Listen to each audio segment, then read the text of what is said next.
Okay so हम लोग पढ़ने जा रहे हैं क्या? गीता ना। तो तीसरा अध्याय पढ़ेंगे आज फिर। ठीक है, पीछे तो हम लोगों ने पढ़ा ही था। आई एम नॉट श्योर कितने एपिसोड हम लोग कर पाएंगे इस साल में, बट लेट्स सी। तो अर्जुन बोले, हे जनार्दन, यदि आपको कर्म की अपेक्षा ज्ञान श्रेष्ठ मान है तो फिर हे केशव, मुझे भयंकर कर्म में क्यों लगाते हैं? आपके मिले हुए से वचनों से मेरी बुद्धि को मानो मोहित कर रहे हैं। आप मिले हुए से वचनों से मेरी बुद्धि को मानो मोहित कर रहे हैं। इसलिए उस एक बात को निश्चित करके कहिए जिससे मैं कल्याण को प्राप्त हो जाऊं। श्री भगवान बोले, हे निष्पाप, श्लोक में दो प्रकार की निष्ठा मेरे द्वारा पहले कही गई है।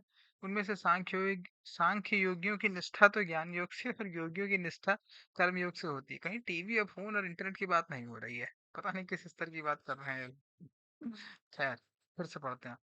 तो अर्जुन बोले, हे जनार्दन, यदि आपको कर्म की अपेक्षा ज्ञान श्रेष्ठ मान्य है तो फिर हे केशव, मुझे भयंकर कर्म में क्यों लगाते हैं? ठीक है। तो ज्ञान जब बात की जा रही है ना, स्पेशली गीता के सेंस में, चाहे वेदांत के सेंस में जो हम लोग पढ़ते हैं, एक बहुत क्रिटिकल डिस्टिंक्शन करना बहुत जरूरी हो जाता है कि ज्ञान और विज्ञान, ये दो शब्द, और विद्या और अविद्या, इन ये जो चार शब्द हैं, अगर इन चार शब्दों का बहुत अच्छे से अर्थ नहीं पता है, डिस्टिंक्शन नहीं पता है, बिल्कुल नॉर्मल सेंस में जैसे चलता है उसको अगर देखने लगोगे तो फिर है ना, ये सब जो किताबें हैं इनको ढंग से नहीं समझ पाओगे, कंफ्यूज हो जाओगे बहुत। विज्ञान का मतलब होता है बाहरी चीजों के बारे में ज्ञान, बाहरी चीजों के बारे में जानना कि बाल कैसे कटते हैं, बाल कितने तरह के होते हैं, किस प्रजाति में कैसे बाल होते हैं, किस जीव के बाल होते हैं नहीं होते हैं, बोतल कैसे बनती है, है ना, लोहा कैसे गलता है, ये सब बाहरी चीजों के बारे में ज्ञान, केमिस्ट्री, फिजिक्स, ये सब, अर्थव्यवस्था सब शामिल है उसमें।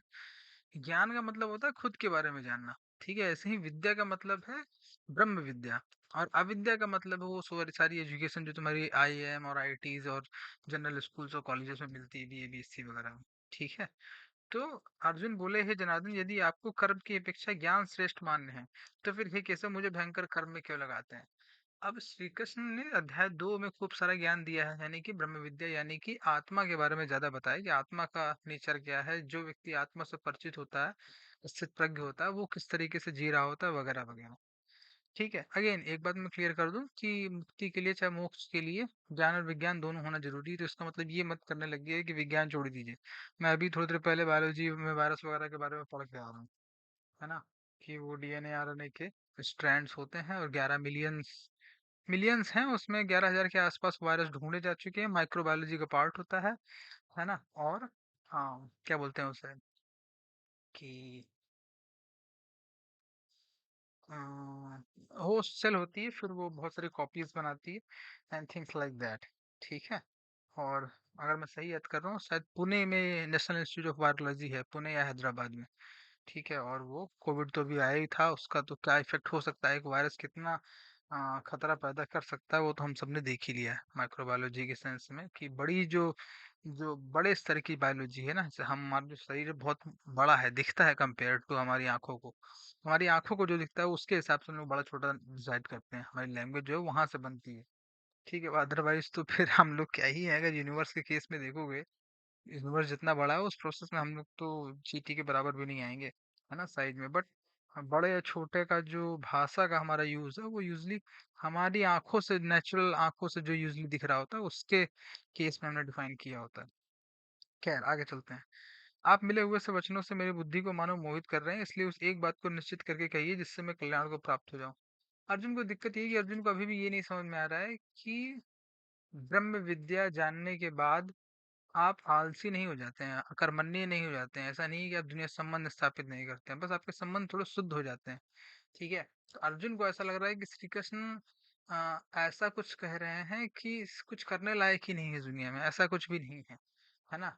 तो अभी इस प्रोसेस में क्या होगा, वो उस अर्जुन की अकर्मण्यता को हटाएंगे, वो कहेंगे, वो ये दिखाएंगे अर्जुन को, बेटा कि भाग्य तो भला होगा नहीं तुम्हारा, कुछ ना कुछ तो तुम वैसे भी करोगे ही करोगे, इन वन वे और दिन अदर। अगर तुम्हारा ब्रह्म विद्या नहीं होगी तो मोस्ट likely गलत कर रहे होगे। ठीक है। लेकिन गलत, मैं ये नहीं कह रहा हूँ कि गलत मत करो और कुछ मत करो। ठीक है, सही करने के लिए ही कह रहा हूँ। खैर, आगे चलते हैं। श्री भगवान बोले, हे निष्पाप, इस श्लोक में दो प्रकार की निष्ठा मेरे द्वारा पहले कही गई। उनमें से सांख्य योगी की निष्ठा तो ज्ञान योग से और योगी की निष्ठा कर्म योग से होती है। मनुष्य न तो कर्मों का आरंभ किए बिना निष्कर्मता को यानी योग निष्ठा को प्राप्त होता है, और न कर्मों के केवल त्याग मात्र से सिद्धि यानी सांख्य निष्ठा को ही प्राप्त होता है। निसंदेह कोई भी मनुष्य किसी भी काल में क्षण मात्र भी बिना कर्म किए नहीं रहता, क्योंकि सारा मनुष्य समुदाय प्रकृति जनित गुणों द्वारा परवश हुआ कर्म करने के लिए बाध्य किया जाता है। ठीक है। काम तो कुछ ना, हर व्यक्ति समय तो कहीं ना कहीं कुछ न किसी मात्रा में बिता ही रहा होता है। जो मूल बुद्धि मनुष्य समस्त इंद्रियों को हठ पूर्वक ऊपर से रोककर मन से उन इंद्रियों के विषयों का चिंतन करता रहता है, वह मिथ्याचारी अर्थात दंभी कहा जाता है।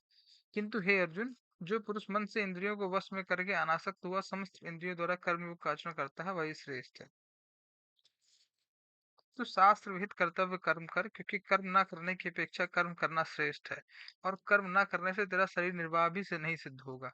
भैया कुछ तो करोगे ही, है ना? मतलब भोजन जो मिलेगा तुम्हें, भोजन जो खाओगे, कम से कम पहले तो खाने के लिए ही बनाना पड़ता है। इन केस अगर कोई और नहीं बना रहा है, भारत में तो मम्मियाँ बना देती हैं।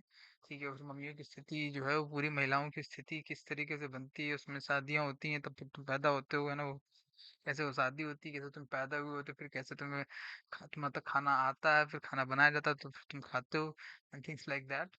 तो थोड़ा सा अपने खान पान के बारे में ही ज्यादा अच्छे से समझ लो, वो भी विज्ञान ही हो जाएगा। 100 तरह के खाने, 100 तरह की 100 सब्जियों के ही नाम तुम जान लो। ठीक है, चलो ज्यादा इसको लंबा नहीं खींचते हैं। यही हो गया, है ना? भारत के लोगों के लिए मेरे हिसाब से यही है, 100 सब्जियों के नाम ही तुम जान लो, है ना? उतना विज्ञान लेके आओ, उसके बाद विज्ञान की बात करते हैं।